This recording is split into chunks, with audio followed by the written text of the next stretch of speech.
Do you think there's any sense in which philosophy differs from other disciplines in that its results should ultimately be intelligible to ordinary people?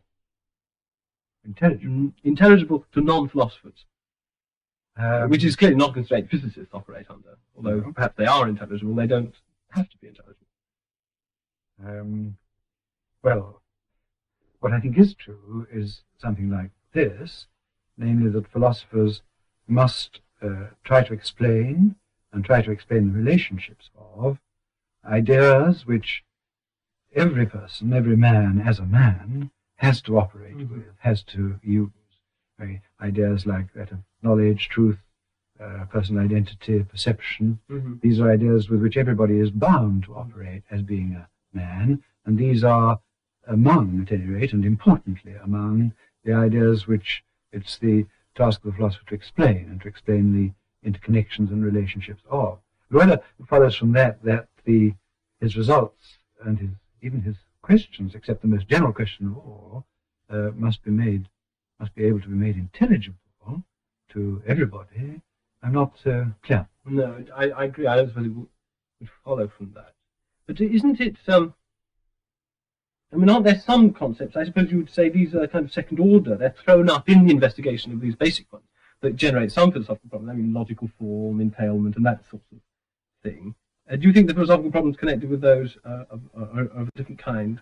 Oh, well, it might well be, because, of course, there are philosophical problems which go under the title philosophy of mathematics, which go under the title philosophy of physics, and on your own showing, since nobody is required as man to be interested in or know anything of physics or higher mathematics, a fortiori, nobody can be required as man to be concerned with the philosophy of these subjects.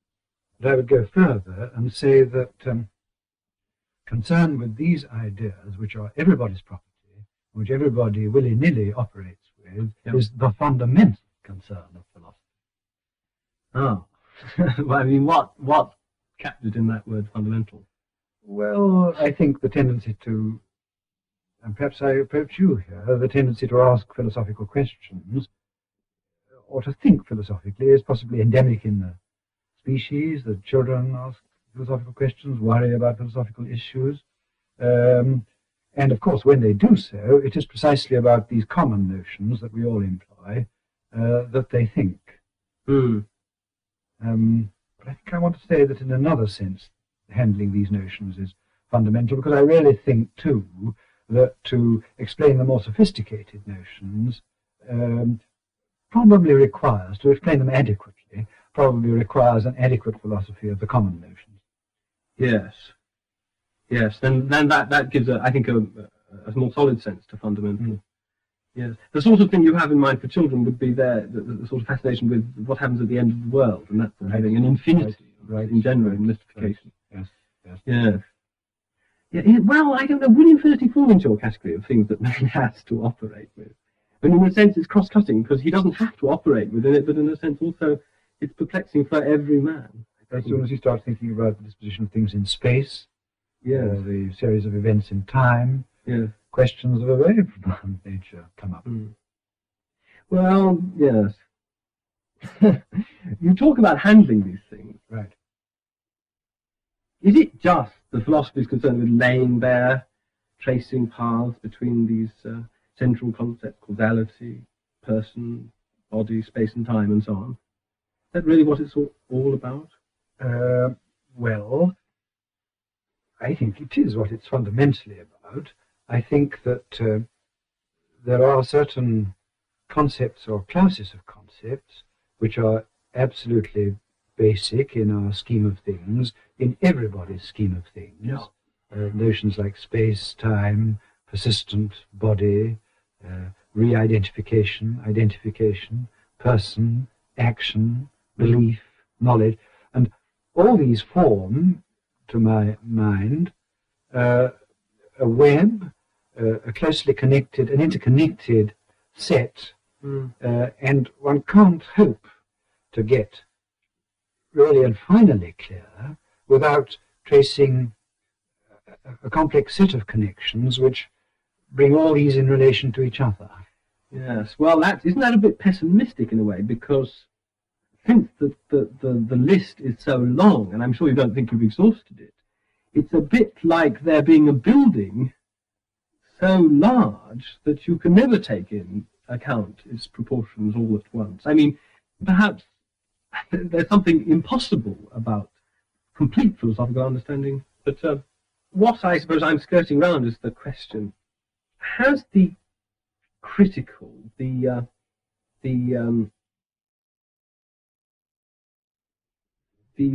has a critical role gone for the philosopher in the way you envisage it?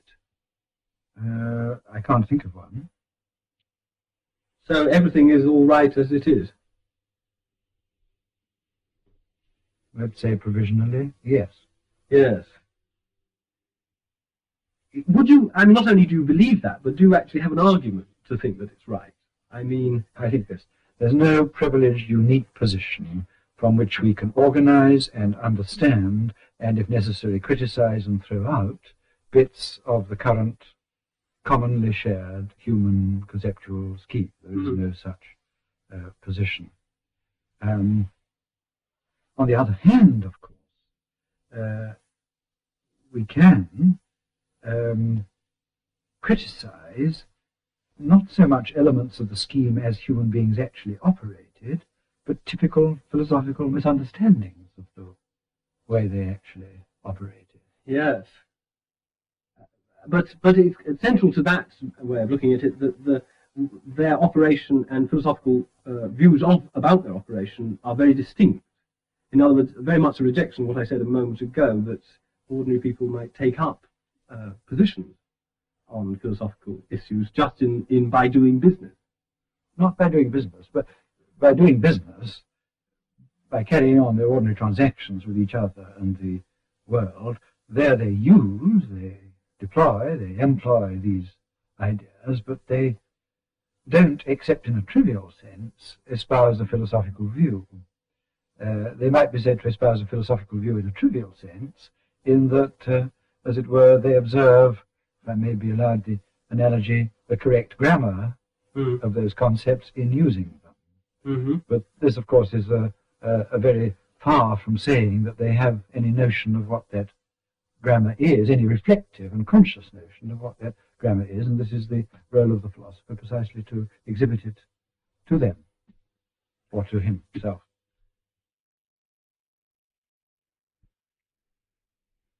I wonder.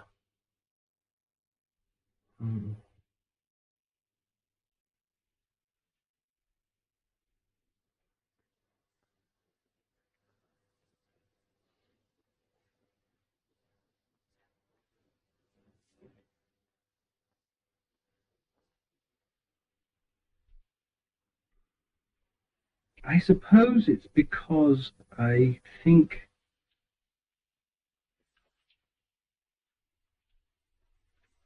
that yes, let's put it. I mean, God provides the precedent, put it like that, for someone who wanted to say that human beings can engage in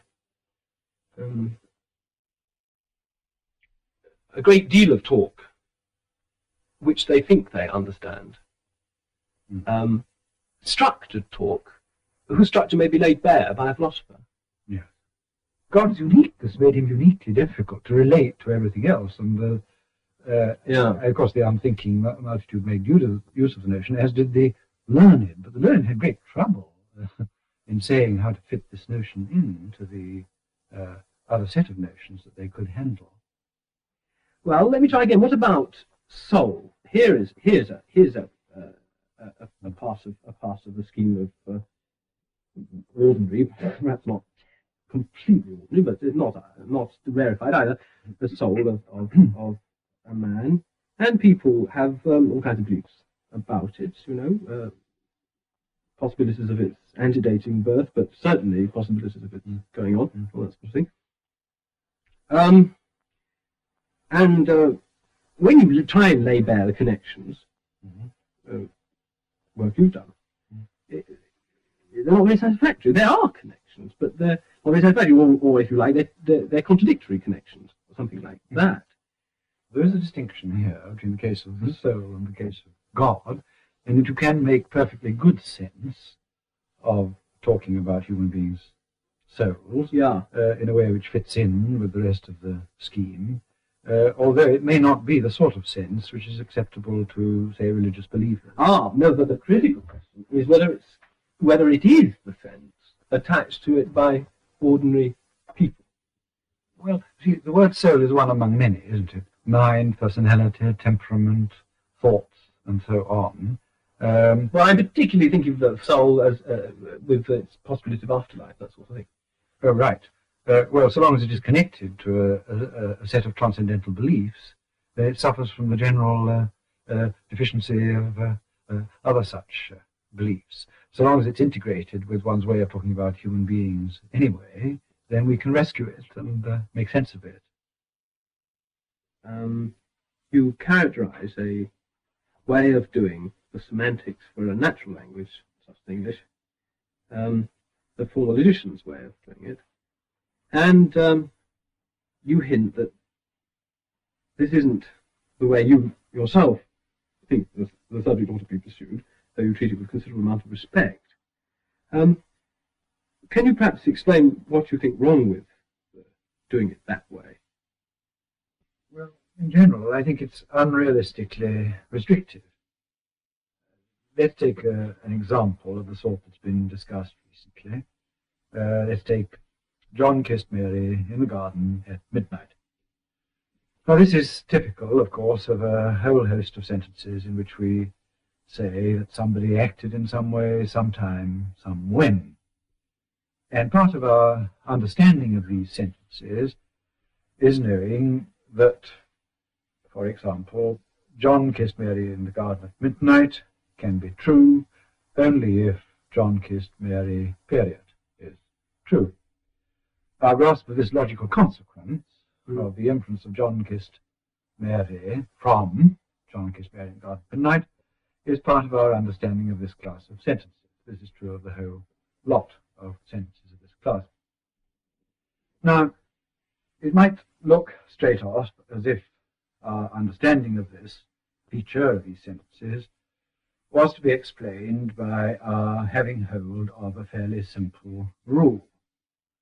After all, it's in the nature of action that when people act, they act somewhere, sometime. So it seems we can, given an action predicate, like kissed, always modify that predicate by combining it with a locality-specifying expression, like in the garden, time-specifying expression, like at midnight, to form a modified predicate, which will be true, which will hold true of just those agents of which the unmodified predicate, John kissed Mary, kissed, is true. We might call this form of combination adverbial modification, right? Now, here we seem to have hold of a perfectly general and perspicuous principle, our grasp of which is sufficient to account for our grasp of this general logical feature of these sentences. But if you accept the approach that I was critical of, then you can't accept this. And the reason why you can't is that the predicate calculus, that is to say, the form of logic, of current logical theory, which we're talking about, and which is regarded as the framework for semantic explanation by these theorists, the predicate calculus simply doesn't allow for this style of predicate modification. It isn't catered for in the forms of the predicate calculus. So what are the theorists of this style to do? Well, what they do is to say that we understand the logical consequence here, we understand this type of sentence, because we really understand it as of a different form from the form it superficially appears to have. Mm-hmm. And to render this different form in something like ordinary English, one might say the sentence, John kissed Mary in the garden at midnight, really has a form like this. There is a kissing which was by John of Mary, and which occurred in the garden, and which occurred at midnight. In other words, the logician doesn't have to claim that somehow he's reporting on a stage of mental activity in providing his perhaps regimented sentences. What he really wants to say of them is that they represent, in a clearer, more perspicuous form, a form in which the possibilities of inference, of entailment, and so on are more clearly realized, and in another way, more clearly related to other forms of inference. They represent these better than the ordinary English sentences themselves. Well, of course, by talking of a process, I didn't mean to saddle him with the suggestion that we actually went through this process, only that it was, so to speak, available to us. Even if this is made quite clear, why is it that we, as it were, go so remote, so far from the explicit, from the forms that we really understand them to have, and instead, as it were, mask them as having the form that they, on his view, don't? Well, he might point out the way language has been built up. It wasn't built up like a French city with, or an American city, from that point of view, with the streets laid out before. It's built up like a very ancient city. There's a long history, and bits are added on here, and they're fashioned to fit into the sometimes very unideal slots that already left. I suppose what's interesting is not merely the negative aspects of criticism, but your positive treatment of these things, the extent to which you have an alternative to the conception of semantics given by the formal logicians. Yeah. But I think what we have to bear in mind is what the object of the whole exercise is. The object, isn't it, is to explain the ordinary speaker's mastery of a limitless range of sentences, his grasp of the meaning of a limitless range of sentences and of their logical relations. Now, it's how do we do this? Answer, because we credit him with mastery of a limited set of rules of combination or styles of combination and elements. Well, to give, let me think again through this by suggesting another example and seeing what you would say of it, and seeing again if I can see the blank wall that I saw gazing me in the face before again. The old problem about good and bad and all that sort of thing. You know, I mean, here's the problem. You get what I actually stated out in my lecture. Oh yes, of course. In other words, what solution is to be offered to the problem of attributive adjectives of an evaluative thought? Yes. You could also admit this category too. Admit the category of evaluative or appraisal words, point out with respect to them that the criteria for their application depend upon the type of thing you're applying them to. If you take these two facts together, you'll see that you won't begin to know the truth conditions for calling an X a good X unless you know what sort of thing an X is, or what the value of X is here. But with those, I mean, taking good knife, for example, which in a sense raise a good number of the problems which good king raised. Right.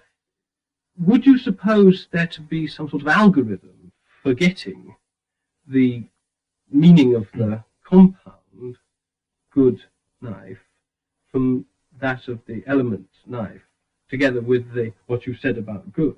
Right. Suppose you took king as a sort of functional term, knife, so that in a sense you haven't grasped the concept knife unless you know what properties it's required by those who require knives to have.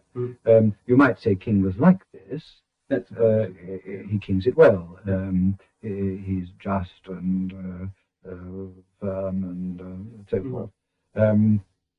But of course, what complicates the matter with these evaluative predicates applied to social phenomena is that your standards may change. I mean, elements of evaluation may change over time. So it isn't quite a straightforward semantic issue in the way in which perhaps the conjunction of an evaluative word with a purely instrumental object like a knife might be. I see. So, at least for that class of cases, it wouldn't be true that you'd need, under the entry for knife in the dictionary, some statement as to what properties you had to have be a good knife. Well, let me ask you, do you think you understand good oscillograph? I'm going to have to reveal my ignorance. No. But then surely you would want to say, in a way, you understand it perfectly well. I mean, there isn't a clear yes or no answer here, is there? Well, when it becomes a yes or no answer, when it becomes interesting, I suppose, is to say, I mean, it isn't just a trivial matter as to what we're going to count as understanding. When it becomes interesting is to whether we think this is part of the province of explanation for semantics. That's really what I'm getting at. What is an oscillograph? I'm a bit vague myself. Yes, but the reason I'm worried about that is this sort of point. In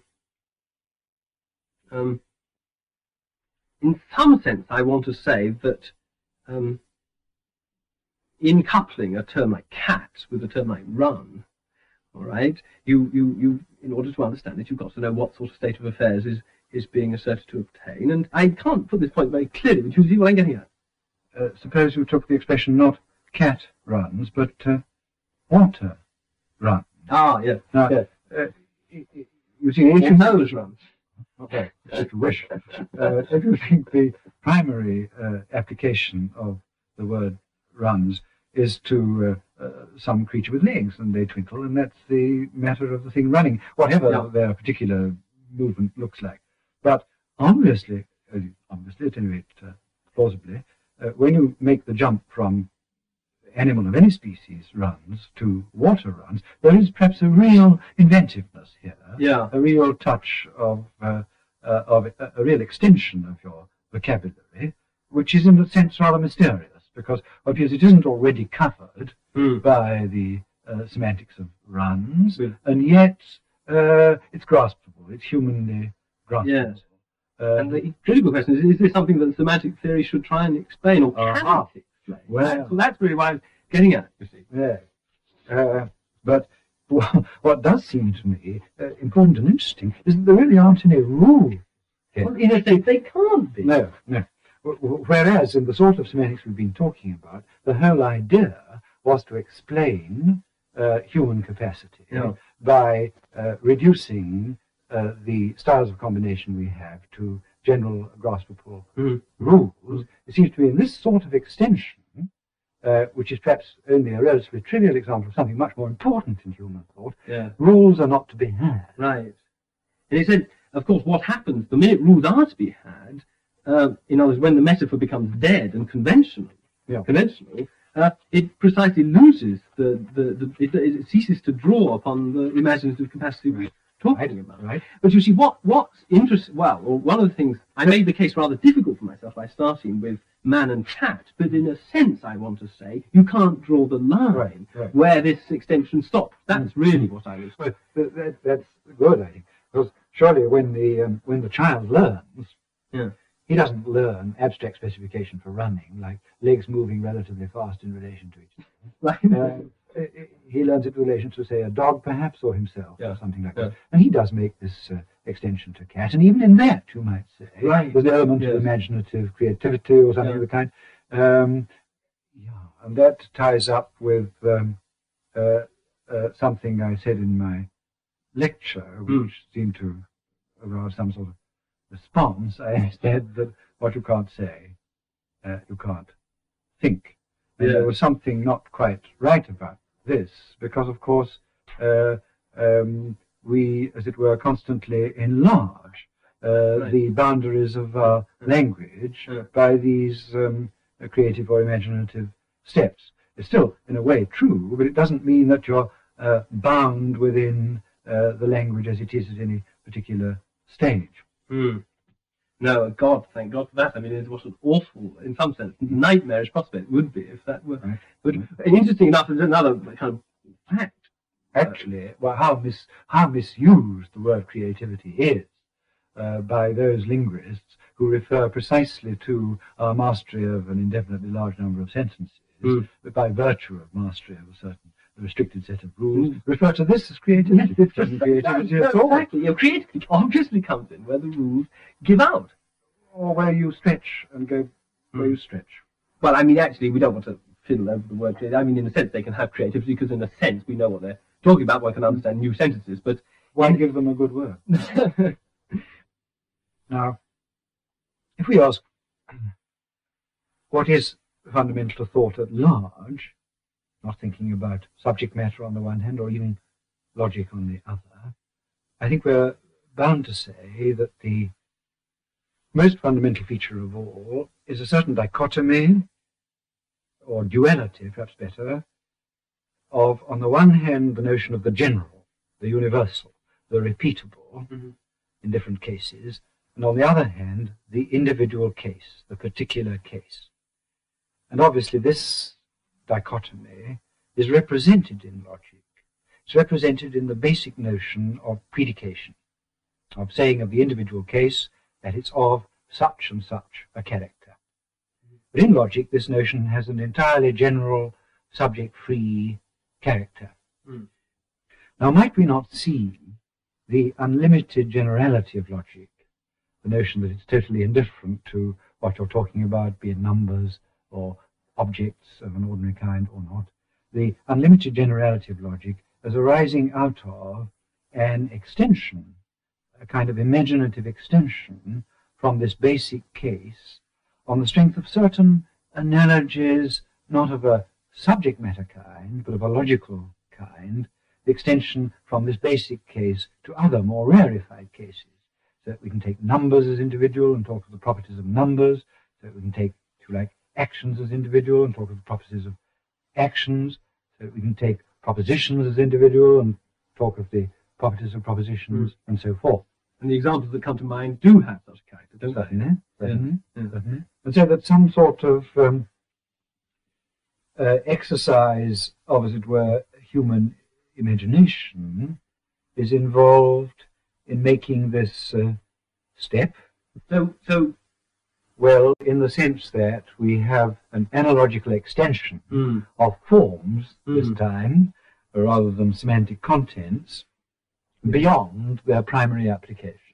Well, one day, if I'd like to dramatize these things, something of this form was used to express a proposition of a rather different kind. And in order for the hearers of this new proposition involving, so to speak, making new uses for old means, had to be imaginative in some of the ways we've been talking about to understand what was going on. Right? That's the point.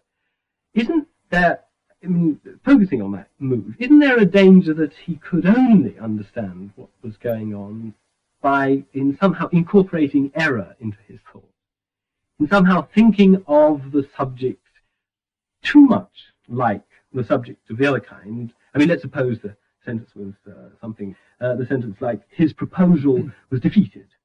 I don't think that there has to be any sort of error made by the actual people who talk in this way. But what I do think, and I think this is illuminating about the history of philosophy, is that the constant charge of reification, of treating what aren't things as if they were things, is justified, insofar as it is justified, by philosophers, not ordinary men, but philosophers taking these derivative forms too seriously, and at the same time being haunted by the original model. I mean, you say, if the basic entities, the basic individuals are spatio-temporal objects or substantial objects, then if you take the derived grammatical forms too seriously, you may suppose that properties, propositions, all sorts of things have a quasi-substantial character which they don't have. But I don't think that this so to speak, basic error which philosophers can make is implicit in the language. I think it's a philosophical error. So it would be as wrong in these kind of cases to suppose that the ordinary man is misled as it would if you took some of his metaphors for talking about his mind, like in the back of my mind and on all that sort of thing. Right. Though, of course, as soon as he starts to reflect, yes. and as I said, the tendency to reflect philosophically is endemic in the species. Good. As soon as he starts to reflect, maybe he's liable to fall into these traps. As Wittgenstein pointed out, I mean, we are misled by surface grammatical analogies, by buried metaphors to bring the 2 points together, as you did. Yeah. But we're misled not when we use these things in ordinary exchanges, but when we start to reflect. What's wrong? Do you think that line can really be drawn so clearly, actually? Yes, I do. What's wrong with the philosophers of the critical kind is that they overcorrect, as it were, because they see that there is a theoretical risk here. They think that somehow the forms are suspect. Yes, and they try to provide translations of them. They try to provide translations of them. Yes, and they so can't. That, in a way, you could see the whole new move in theoretical semantics as a very old thing, fished up again. Yeah. I suppose it would follow from our speaking of this as I mean, in the ways we have, imaginative, metaphorical, the suggestion that it involves creative, that those translation procedures just are not going to be available in general. So they're caught in a terrible dilemma, terrible for them. One of the ways... Using for us. One of the ways it's efficacious, though I'm not sure you had this in mind, and maybe by seeing how little this gets your thoughts, you can tell me the rest of it, is that, of course, it enables us to use... I mean, we're talking about the extension of a grammatical form. Right. It enables us to use, coupled with the new term in subject position, some term like his proposal, his defeat, and so on, a whole lot of already existing predicates, you see, without change. Good. This is excellent. So this is where the exercise of imagination, as you put it, which is involved in the adaptation of the grammatical form for new purposes, goes along with and is married to that extension of particular predicates from their original application to their new application, as in defeated. I mean, defeat is something that happens to somebody in a battle, not to a proposal. Not to a proposal. Yes. I wonder whether we couldn't... No, maybe that's too bold. So it's extraordinarily interesting, the notion that there is a union here of these two kinds of extension. The semantic extension, which you earlier illustrated by talking about water running, say, on the one hand, and the adaptation of the grammatical-logical form to receive new inhabitants. Yeah. Right. Yeah. There is a continuity here, isn't there, between things which we are perhaps accustomed to regard as discrepant or distinct, but which linguists or theorists of language, who are concerned, after all, with all uses of language, should be able to cope with. We spoke earlier of those, as we called them, imaginative extensions of the uses of ordinary predicates, ordinary words, and we considered the example of extending the word runs from, say, cats or animals or human beings to water. And I think rightly called this an imaginative step. And couldn't it be said that it's just the very same sort of imagination at work in characteristically poetic uses of language, in figures and tropes such as poets use? And to see water as running is, as it were, the same sort of thing as to see, well, to take a childish example, to see the cloud as a camel, or to take a more sophisticated example, to see the water, the river, as a strong brown god, or something like that, as in Eliot.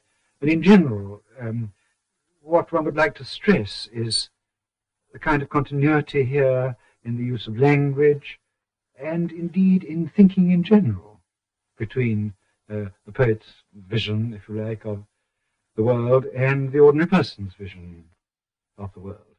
Yes, that poetry is contained as a possibility right in the germ of all language. Yes, and otherwise, I mean, it would be utterly mysterious how we could understand the poet's tongue. Yes. If this were not so. If the poet's tongue wasn't, after all, our own tongue, in a rarefied, refined, and intensified form. Because part of the thing that might be accounted for by looking at it in this way, reversing back now to what we said about the extent to which the meanings of the composite is based by a rule on the meanings of the two parts. The characteristic ambiguity of a lot of poetry. Right. Because it isn't yielded. I mean, you couple two terms, water and run, perhaps. I can't think of one which has a very obvious ambiguity at the moment.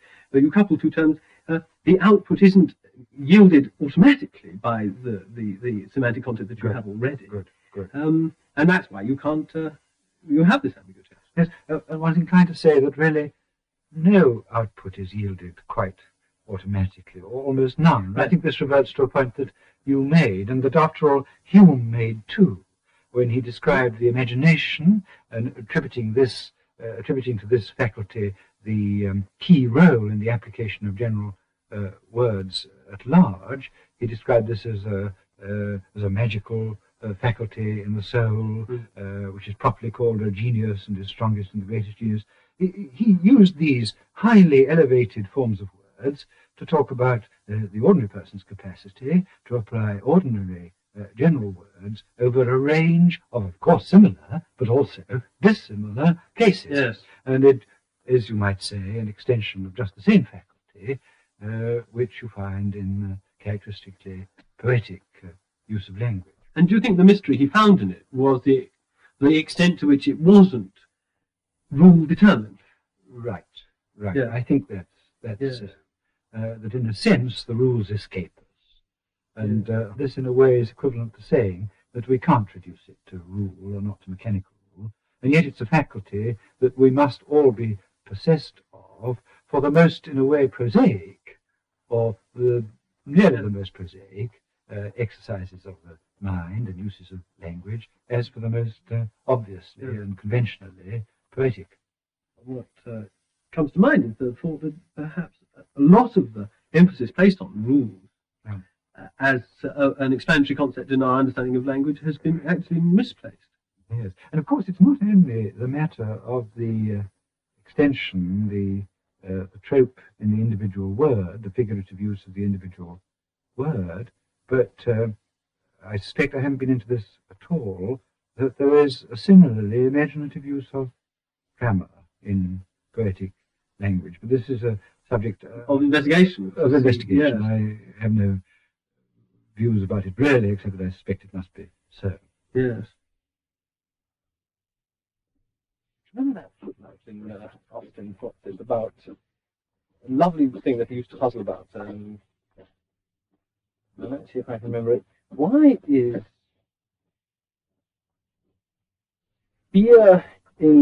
water in toy beer bottles not toy beer, but pretend beer? Aha. And so if I was being really belligerent on a certain occasion, I would say, somebody asked me, what is Oxford philosophy? Really, what is? Yeah.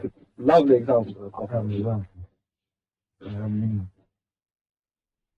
Actually, you don't need the complicated setting, because the whole phrase, toy beer, is out, like toy wine. Why, though? Toy wool, and toy... Oh, but it wasn't real beer, you see, it was water. That was the point. Yes, yes.